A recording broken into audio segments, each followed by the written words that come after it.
AMC, America's Black News Channel. Watch 15 minutes. Share with everyone. Finally, news that speaks to us. President Putin is deploying these weapons, moving them to position or considering their use? And would the U.S. or NATO respond with military action if he did use chemical weapons? You know, on the first question, I can't answer that. I'm not going to give you intelligence data, number one. Number two, we would respond. We would respond if he uses it. The nature of the response would depend on the nature of the use. Josh of Bloomberg.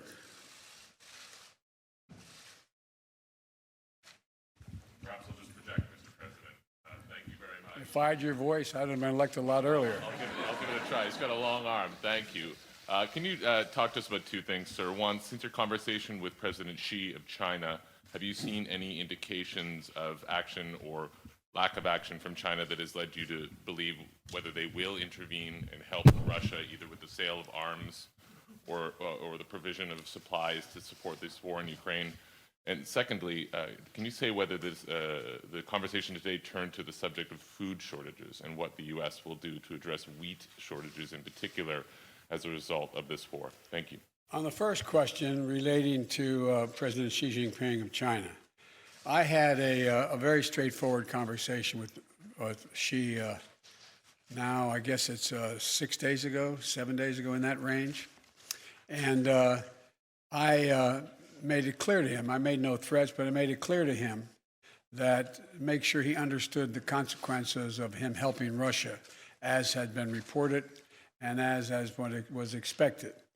And I made no threats, but I pointed out the number of American and foreign corporations have left Russia as a consequence of their barbaric behavior. And I indicated that I knew how much he, because we had long discussions in the past about his interest in making sure he had economic relations and economic growth with Europe and the United States, and indicated that he'd be putting himself at significant jeopardy in those aims if, in fact, he were to move forward. I am not going to comment on any detail about what we know or don't know as a consequence of that conversation. But tomorrow or next Monday that Ursula is having that conference with China, the 1st, on April 1st. We've had discussions because I think that China understands that its economic future is much more closely tied to the West than it is to Russia. And so I'm hopeful that he does not get engaged. We also did discuss today that there's a need for us to set up, NATO to set up, and the EU, to set up a system whereby we have an organization looking at who has violated any of the sanctions and where and when and how they violated them. And that's something we're going to put in train. It's not done yet. So with regard to Xi, I have nothing more to report. With regard to food shortage, yes, we did talk about food shortages. And it's going to be real. The price of these sanctions is not just imposed upon Russia. It's imposed upon an awful lot of countries as well, including European countries and our country as well. And because both Russia and Ukraine have been the breadbasket of Europe in terms of wheat, for example, just to give you one example. But we had a long discussion in the G7 with both the United States, which has a significant, the third largest producer of wheat in the world, as well as Canada, which is also a major producer. And we both talked about how we could increase and disseminate more rapidly food shortages. And in addition to that, we talked about urging all the European countries and everyone else to end trade restrictions on sending, limitations on sending food abroad.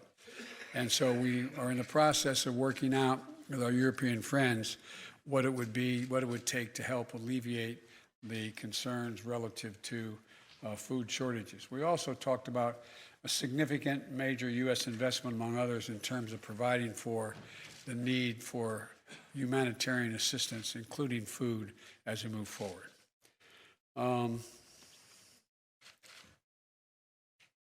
Tarina of the Wall Street Journal. Watch out, you don't get hit in the head there now. Mr. President, in your view, does President Zelenskyy need to cede any Ukrainian territory in order to gain a ceasefire with Russia, or is that completely off the table? And then also, do you think that Russia needs to be removed from the G20? On the latter point, my answer is yes. That depends on the G20.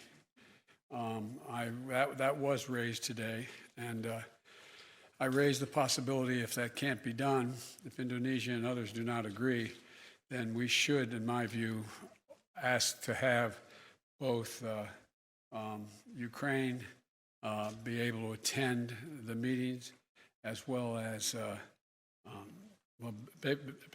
basically Ukraine being able to attend the G20 meeting and observe. With regard to, what was the first question? Do you think that Ukraine needs to cease, to give up any territory in order to get a ceasefire? That is a total judgment based on Ukraine. Nothing about Ukraine without Ukraine. I don't believe that they're going to have to do that, but that's a judgment. There's negotiations, that are discussions, I should say, that have taken place that I have not been part of, including Ukrainians, and it's their judgment to make. Cecilia, ABC. There you are. Oh, thank you. Sir, you've made it very clear in this conflict that you do not want to see World War III. But is it possible that in expressing that so early that you were too quick to rule out direct military intervention in this war? Could Putin have been emboldened knowing that you are not going to get involved directly in this conflict? No and no. That. And to clarify on chemical weapons, if chemical weapons were used in Ukraine, would that trigger a military response from NATO? It would trigger a response in kind. Whether or not you're asking whether NATO would cross, we'd make that decision at the time. And my final question, because you're heading to Poland tomorrow, do you think that getting a firsthand look at the effects of this war on these millions of Ukrainians who have fled their country could change the way that you might respond? I don't think so, because I've been to many, many war zones. I've been in refugee camps. I've been in war zones for the last 15 years, and it's devastating. And but the thing you look at the most is you see these young children. You see children without parents that are in those camps or in refugees. You see women and husbands, men and women who are completely lost and have no. You see the look, that blank look on their face, that absolute feeling of, my God, where am I? What's going to happen to me? And so what it will do, it will reinforce my commitment to have the United States make sure we are a major piece of dealing with the relocation of all those folks, as well as humanitarian assistance needed both inside Ukraine and outside Ukraine. For example, this is not something that Poland or Romania or Germany should carry on their own.